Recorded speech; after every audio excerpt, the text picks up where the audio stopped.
भारतवर्ष के प्राचीन काल की एक ऐतिहासिक कथा। ये कथा महाभारत के एक महत्वपूर्ण पात्र अभिमन्यु की है, जो कि अर्जुन और सुभद्रा के पुत्र थे। मात्र 16 साल की उम्र में अभिमन्यु ने बड़े बड़े योद्धाओं को परास्त कर दिया। इसलिए जब जब महाभारत की बात की जाती है, अभिमन्यु का नाम महान योद्धाओं में जरूर लिया जाता है। जो उम्र बच्चों के खेलने कूदने की होती है, उस उम्र में अभिमन्यु ने 18 दिन चलने वाले इस युद्ध में भाग लिया था। अर्जुन के बाद अभिमन्यु ही एकमात्र ऐसे योद्धा थे जो चक्रव्यूह को भेदना जानते थे। अभिमन्यु अपनी पूरी शक्ति और पराक्रम के साथ इस युद्ध में लड़े और वीर गति को प्राप्त हुए थे।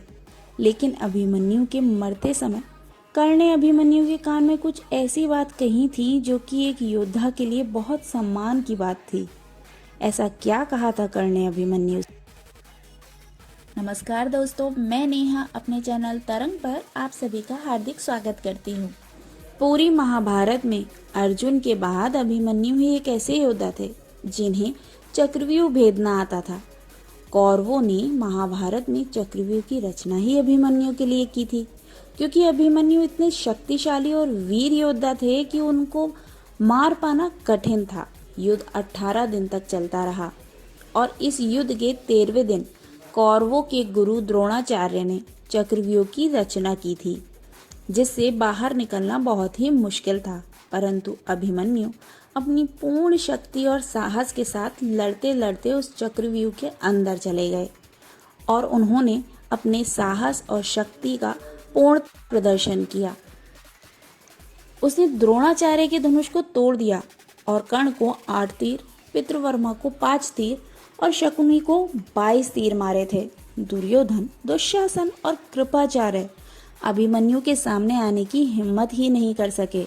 इसी बीच अभिमन्यु और दुर्योधन के पुत्र लक्ष्मण के बीच युद्ध होने लगा और अभिमन्यु ने लक्ष्मण का सिर धड़ से अलग कर दिया। तब दुर्योधन ने कर्ण से कहा कि हे कर्ण, कुछ भी करो परंतु अभिमन्यु को सूर्य से पहले मार दो। कौरवों के 10 योद्धा भी अभिमन्यु का सामना नहीं कर पा रहे थे। तब दुर्योधन ने कौरव योद्धाओं से कहा, जब तक कि अभिमन्यु के हाथ में धनुष रहेगा तब तक अभिमन्यु से जीत पाना असंभव होगा। तब मौका पाते ही कर्ण ने अभिमन्यु का धनुष तोड़ दिया और अश्वत्थामा ने अभिमन्यु का रथ तोड़ दिया। 10 कौरव योद्धा एक साथ 16 वर्ष के बालक अभिमन्यु को मारने के पीछे पड़े हुए थे और अभिमन्यु अकेले उन 10 योद्धाओं को मुंह तोड़ जवाब दे रहे थे। तब अभिमन्यु रथ से नीचे गिरे तो उन्होंने अपना गदा उठा लिया और दुशासन के साथ गदा युद्ध करने लगे।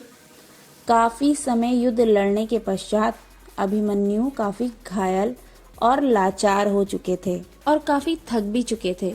तब कर्ण ने अभिमन्यु के पास जाकर उनके कान में कहा कि हे वीर बालक, वीर धनुर्धर की विद्या तो मेरे और अर्जुन के नाम थी, परंतु तुमने अपना कर्तव्य दिखाकर हमारे नाम का ताज इस युद्ध भूमि पर पहन लिया है। तुम तो इतने वीर और इतने धनुर्धर निकले कि आज मैं विवश हो गया हूँ तुम्हारी धनुर्विद्या को नमन करने के लिए। तुम्हारे मरने के बाद दुनिया यही जानेगी कि इतने सारे योद्धाओं ने मिलकर एक 16 वर्ष के बालक को मार दिया। और मैं तुमसे बस यही कहना चाहता हूँ कि अब तुम इस नर्क को छोड़कर स्वर्ग सिधार जाओ, क्योंकि ये रणभूमि नर्क से कम नहीं है जो एक 16 वर्ष के बालक के प्राण लेने पर तुली हुई है। तुम उस देवलोक में जाओ जो देवलोक तुम्हारा स्वागत फूलों से करने के लिए इंतजार कर रहा है। हे वीर बालक, मैं तुम्हें कोटि कोटि नमन करता हूँ। देवलोक जाने के बाद अप्सराएं और देवता भी तुम्हें नमन करेंगे। हे वीर बालक, अब तुम अपनी देह से अपने प्राण त्याग दो, इस योनि से मुक्त हो जाओ।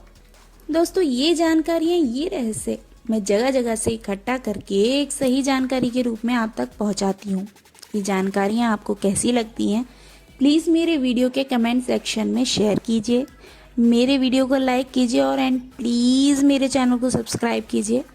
नेक्स्ट वीडियो के नोटिफिकेशंस आपको मिलते रहें, इसलिए बेल आइकन के बटन को दबाना तो बिल्कुल मत भूलिए, जिससे कि और अच्छी अच्छी जानकारियाँ मैं आप तक पहुँचा सकूँ। नमस्कार।